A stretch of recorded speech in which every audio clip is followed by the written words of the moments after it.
Good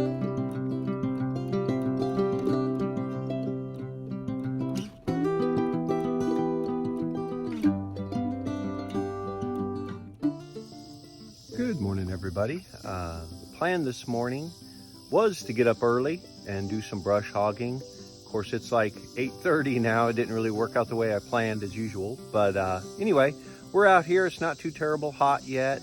Normally it takes, maybe 8 or 9 hours to brush hog everything. So I'm not going to be able to get everything finished today.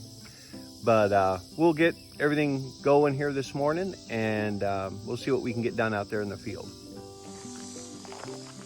Okay, we have the brush hog all hooked up. We got the pins set in. Got the PTO shaft hooked up.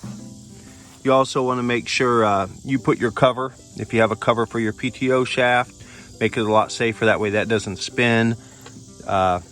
Chain it there to keep it from spinning and getting out of control if it comes loose. So got all that set up. I have this is an adjustable link to keep the brush hog level. Usually it takes me maybe 15 minutes to hook everything up, get everything level, so that it's ready to go. And then what I usually do is I set here, this is the down lever. I'll set the stop to keep it from coming down too far when I'm brush hogging, try to get it set at a good level. I don't want to mow it super short, but want to make sure it's short enough. One more thing we want to do before we get started is there is a filter. It goes in front of the transmission, no, not the transmission, the radiator. And we want to make sure, let me get this cover off the side of it here. We want to make sure that it's clean to start, because when you're brush hogging, you always end up with a lot of seeds and stuff in front of it. So this little screen here pulls out. Oh yeah, and it's dirty, as you can see. I'm glad I checked this before I got really started on anything. So we'll take this out, we'll clean it up, make sure we're in good shape. It's always a little hard to get out there with the front end loader in the way. But most of it came off pretty easy. So yeah, that keeps the seeds and all the seed pods and dust and everything from getting into the radiator. Because when you're out there in the engine, you're running at a pretty high RPM when you're brush hogging to keep the PTO speed right. And you got to really watch the temperature on your engine. So usually this is 2 or 3 times you may end up taking this out and cleaning it, making sure that the engine stays cool and everything. So we'll get this put back in there, cleaned up, and then we'll be able to get started. Okay, we're about ready to get started here. I always wear my earplugs because it's rather noisy. Some safety glasses. And today, since it's so hot, I'm going to wear my straw hat. Keep some of the sun off me anyway. Like I said, it's going to be a pretty warm day today, so I don't know how much I'll get done this morning. But we'll get started anyway. Kind of double check everything behind me. Make sure everything's good back there. The gearbox, I put oil in this morning. So we should be good to get started here.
Also, while I'm brush hogging, especially if the field's gone for a while, if I find a decent tree that I think might live and it's in a good spot in the field, sometimes I'll leave it because, as you can see, I like to have some trees in the field to offer shade.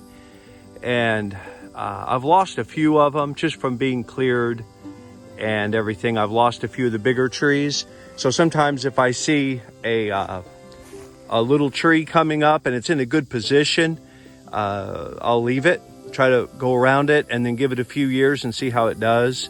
I think I've mentioned before in some other videos, I'll save the blackberry plants. There's just so many of them coming up that you can't save them all. But if they're in a good spot, sometimes I'll leave a patch and just kind of let them spread, and I'll mow around them just to give it some variety.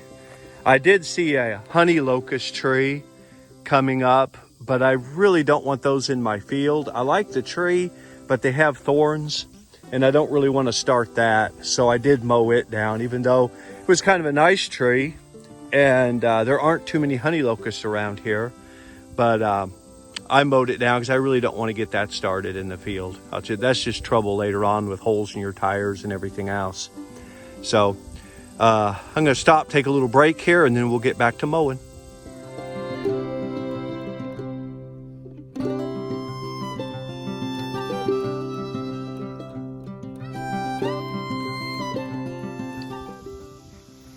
Here's an example of something I'm going to mow around for now.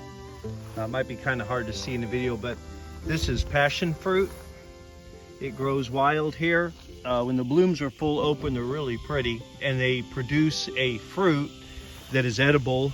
You can make jams or jellies out of it. I've heard of people making teas or drinks out of it. It has kind of a citrusy flavor to it. You see there's quite a few blooms, most of them not open yet, but those will all become fruit. So I'm going to go ahead and leave this and then wait for the fruit to become mature. I can harvest the seeds and then plant those seeds somewhere where it's a little more convenient than in the middle of the field here. Here's another patch. There's the blooms that it creates. And here is one of the fruit that it makes. When they become mature, the fruit becomes mature, it'll, sometimes they turn a little bit yellow. They become kind of wrinkly, and then you can pick them and eat them or make something out of them. So I'll go ahead and leave this plant also, try to get the seeds and transplant it somewhere else. Here is one of the blackberry patches that I left last year. And as you can see, it just went crazy this year. I went ahead and mowed around it again. I'm going to try to train it to be long and narrow so you can actually get to most of the blackberries. But this one I'll leave here. It's not really in the way. It's pretty convenient. One thing I love about nature is how God has created so many different types of plants. I mean, you just take a simple field like this that's gone a little bit wild for a year, and there's tens of thousands of different species of plants. Each of them all have their own purpose. They're not all carbon copies like us. It's just kind of amazing. I don't know. Something I've always enjoyed about nature is all the different varieties of trees and plants and how each one fits in its own spot in the ecosystem. So I can't obviously save everything, but I save what I can. The things that are useful, I'll save, and then either do like the passion fruit and transfer them to another spot, or like the blackberries, if they come up in a good spot, you know, you're never going to be able to transplant that and make it grow really better anywhere else. It came up there because that's where it was meant to be, and that's where it was, the ground was the best for it. So that's why those seeds did so well. So anyway, pretty stinking hot out here. I think I'm about done for today. This next week, as I get time, I will try to get out here more and mow, try to get all this done this week. Here's another little project I have going while I'm working on everything else, is burning these stumps out. I've been having this fire's been going for 2 or 3 days now, trying to burn out the center of the stump. These 2 trees died and had to come out. So what I usually do is I'll just cut it off close to the ground, put some slits in it with the chainsaw, let it dry for a few months, and then try to burn it out like I'm doing here. That's still really hot. And if it doesn't rain, that could burn for, I've seen it burn for a week or more and burn all the way down the roots, and all you're left with is a big hole, if you're lucky. One problem I've noticed doing it this way is that if you don't burn the whole thing out, once that wood is charred black and burned, the bugs do not want it, and you will have a stump there for 10 or 15 years. So once you start, if you don't hire someone to grind the stumps out, or if you don't have a backhoe to dig them out, once you start, you have to burn it all the way down. There's a stump over here of a tree that also died, a red oak. Had beautiful wood, but the tree died. And this one, you can kind of see what I did. Cut it off, cut some pretty deep slits in it, and then I'll let that dry for a couple months, probably sometime this winter. I'll try burning that one out, put some charcoal on it or some logs, try to burn that one out also. So anyway, there's always something going on around the homestead. Well, everyone, thanks again for joining me this week. We got started on some brush hogging, kind of showed you the stumps I'm burning out and some of the plants I've been saving in the field. So we're gonna wrap it up for this week. Next week, I'd say we need to try to finish brush hogging the field, because I really want to change the attachment on the tractor to the auger, to auger some holes in the ground for putting in the posts for the enclosed section of the chicken coop. So anyway, that's all we have for this week. I hope to see y'all down the trail.